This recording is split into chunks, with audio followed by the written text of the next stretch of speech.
دقشان نن د امت مثال لے امت غون جہنم ته روان دی میډیکل والے هم غم کوي میډیکل والے هم غم کوي چې موږ د دوی د صحت غم کوو تعلیم والے هم غم کوي چې موږ د دوی د مستقبل او د تعلیم غم کوو ٹھیک ده او ټرسټونو والا انجیوګانو والا هغه مفت چیزونه تقسیموي هغه یې چې موږ هم غم کوو لیکن یو انجیو داسې ده چې د هغو سره صرف یو غم دی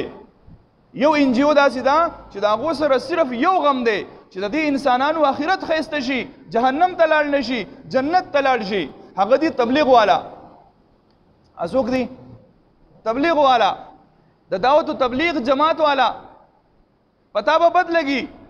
لیکن په الله ښه لګي پتا بد لګي لیکن په الله ښه لګي په ما خو دونه بد لګي چې زما سکول کولاو دی خیر دی هلته کرونا نشته زما بازار کولاو دی هلته کرونا نشته ټیک دی زما منډی کولاو ده منډی خیر دی خلک دی راځي سوداګانې دی کوي هلته کرونا نشته او زمونږ وزیر اعلی هغه فرمایي چې بھائی سیاحتي مقامات کولاو دي او ویلکم دی چې څونه سیاحتي خلک راځي راشه سیل وکړئ سیل دا سیل ضروري دی که نه ډېر اهم دی او چې کله زما د تبلیغ اجتماع ده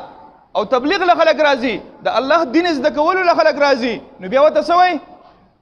بھائی دلته کرونا لګي لہذا میلمنو مه راځئ میلمنو مه راځئ چې په کم چیک پوسټ باندې ورځئ بستره د سره د بھائی شاته کېنه واپس کلي ته ځه تبلیغ له به نه راځئ نو پتا بد لګي لیکن په الله ښه لګي الله رب العزت قرآن مجید کې فرمایي ومن احسن قولا ممن دعا الى الله تاسو خو ټوله دنیا خبرې کوئ هر یو سړی لګیا دی خپلې خپلې تجزیه ورکوي خپل خپل اقوال پیش کوي خپلې خپلې خبرې ورکوي الله رب العزت فرمایي دا ټولې مې نه دي خوښې خوښه خبره مې د هغه سړي ده ومن احسن قولا د هغه سړي نه ښایسته خبره د هېچ چا نشته او بھائی څوک فرمایي الله فرمایي ممن دعا الى الله چې څوک الله طرف ته خلک رابلي وعمل صالحا خپل باندې هم نیکو کار دی خپل باندې هم دیندار دی وقال انني من المسلمين او تکبر هم نه کوي قربان شم د تبلیغ والا نه د دو د امن د جذبې نه د دو د محبت د جذبې نه قربان شمته اجتماع بند نکړه څوک به نه ځای د یو خار نه بل خار ته د یو کلی نه بل کلی ته چې بستره ورسره یې نه بندوئ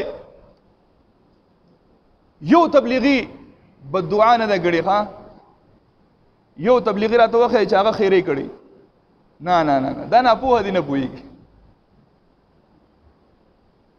یو خبره یاد درئ ګورئ ام عائشہ صدیقه رضی الله تعالی عنها فرمایي زمونږ استاسو مور ابی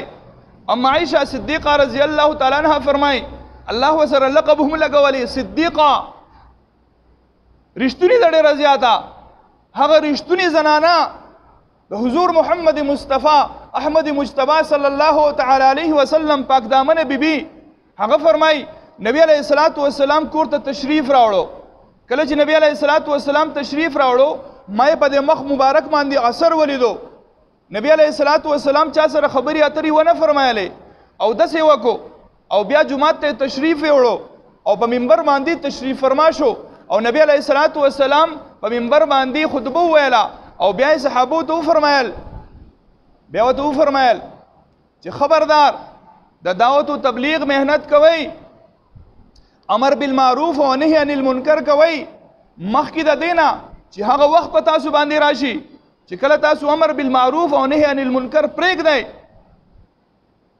نو تاسو به د وحی د برکاتو نه محروم شئ د وحی د برکاتو نه څه شئ محروم به شئ نن موږ قرآن لولو لیکن نه پې زموږ یقین شته او نه زموږ دپاره هغه کار کوي ولې د هغه برکاتو نه محروم یو پخوا چې به څوک بیمار شو هلکه سوره فاتحه پې ووایه قل هو پې ووایه د هغې سره به الله ښه کو ځکه وحي برکات موجود و اوس برکات ختم دي او موږ په خپله ختم کړي ځکه چې هغه کار هم پرېښی دی تاسو به دعاګانې غواړئ ستاسو دعاګانې به نه قبلیږي اوس ټول امت لګیا دی په جړه علما لګیا دي د الله په دربار کې چغې وي ای الله زموږ نه د عذاب لرې کې زی عذاب نه زی زموږ دعاګانې نه قبلېږي د هغې وجه دا ده چې د دعوت تبلیغ مهنت دا پرېښودی شوی دی او حکمرانان هم د دې کوشش کوي چې یاره دعوت دا مهنت ختم شي ځکه چې د دې د وجې نه خو په خلکو کې دینداري راځي او دینداري نه ده پکار